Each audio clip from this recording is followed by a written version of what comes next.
আসসালামু আলাইকুম, how are you everyone. সবাইকে জানাই জুম্মা মুবারক। আজকে আমি আসলাম বাইতুল মুকাররম জামে মসজিদ।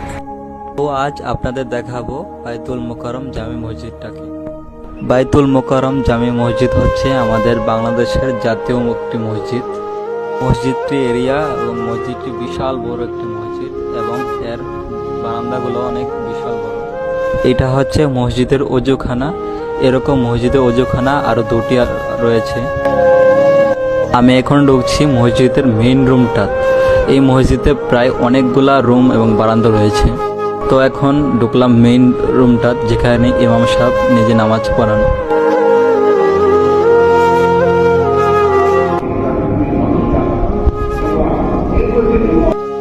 আসুন এই জুম্মা দিনে উতলাই আমরা প্যালেস্তিনের ভাই ও বোনদের জন্য দোয়া করি।